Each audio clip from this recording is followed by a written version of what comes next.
श्रद्धेय महानुभावों, हम लोग रासायनिक विनियोग के प्रसंग में आयुर्वेद के आधार पर जीवन जीने की कला की ओर जब उन्मुख होते हैं तब हमारा जीवन सन्मुख बन जाता है और संतुलित जीवन की प्रधानता हो जाती है। इस प्रसंग में एक लवंगम है जिसको हम लौंग कहते हैं। इसका विनियोग घर परिवार हर जगह दिखाई पड़ता है, इसलिए अपने बाल बच्चों के बीच में लौंग की जानकारी आवश्यक है, क्योंकि आयुर्वेद में जीवन को बढ़िया बनाने के लिए, लाभकारी बनाने के लिए, हितकर बनाने के लिए, दीर्घायु बनाने के लिए जिन जिन वस्तुओं का विनियोग है, जिन जिन रसायनों का विनियोग है, उसकी जानकारी हमारे बालक और बालिकाओं के लिए, छात्र और छात्राओं के लिए आवश्यक है। तो कहा कि भाई ये लवंगम जो है लू छेदने धातु अंगज प्रत्यय लुनाती थी लवंगम, जो हमारे जीवन के तमाम रोगों को, विघ्नों को, बाधाओं को जो बाधित कर देता है, हटा देता है, छेदित कर देता है, भेदित कर देता है और हमें स्वास्थ्य प्रदान करता है, ये लवंगम है। इसलिए धार्मिक दृष्टिकोण से, भौतिक दृष्टिकोण से, दोनों प्रकार से संसार में इसका प्रयोग दिखाई पड़ता है। कहा कि ये लवंगम सामान्य चीज नहीं है, लवंगम देव कुसुमं। ये लवंगम जो है देव कुसुम है, देव फूल है, दिव्यति देव।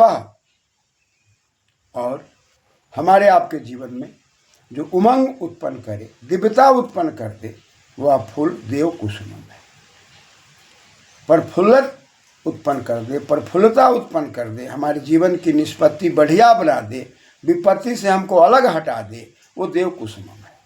तो लौंग को देव कुसुमम कहा गया। इतना ही नहीं, श्री संयम, श्री पाके धातु है जो हमें परिपक्वता प्रदान करता है, स्वस्थ रहने की व्यवस्था प्रदान करता है। कैसे? तो संयम, सम कहते हैं संतुलित को, जय कहते हैं जानकारी को। हमारे शरीर को एकदम संतुलित रख करके और उद्बोधन करने की शक्ति अनमोल देता है। सात्विक प्रवृत्तियों से ये जोड़ देता है। हमारे जीवन से तामसिक प्रवृत्तियाँ खत्म होती हैं, रासिक प्रवृत्तियाँ खत्म होती है और हम परम तत्व की ओर अग्रसर होते हैं। और ऐसा व्यक्तित्व इस लौंग को जब समझ लेता है तो फिर उसका विशेषण आया श्री प्रसूनकम। जब परिपक्व व्यक्तित्व होगा, शरीर परिपक्व दे होगा, जीवन परिपक्व होगा, संतुलित होगा, तो हमारी जो प्रसून की शक्ति है, उत्पत्ति की शक्ति है, वह भी परिपक्वता की ओर होगी। उसमें भी तामसिक प्रवृत्तियों का अभाव होगा, रासिक प्रवृत्तियों का अभाव होगा और सात्विक प्रवृत्तियों की ओर हम बढ़ेंगे। सात्विक, रासिक, तामसिक तीनों प्रवृत्तियों को संतुलित करके जब हम आगे बढ़ते हैं तो आनंद की ओर बढ़ते हैं। अतः ये लौंग हमें आनंद की ओर ले जाने की शक्ति है, ये हमारी सृष्टि को बढ़िया बनाने की शक्ति है, हमारे विचारों को सात्विकता से जोड़ने की शक्ति है। कहा कि आयुर्वेद की दृष्टि से लवंगम कटुकम, ये कटुता प्रदान करता है और कटुता जब प्रदान करता है तो रोग अपने आप कट जाते हैं, छट जाते हैं और हमारा जीवन स्वस्थ और आनंदित हो जाता है। तिक्तंग, कहा कि ये तिक्त है और लघु, हल्का भी है। अब जब लघु है तो हमारे शरीर को अत्यंत पाक अग्नि को लघुता से पाचनशीलता की ओर ले जाने वाली शक्ति है। नेत्र हितम, और हमारे जीवन का अनमोल शक्ति नेत्र है।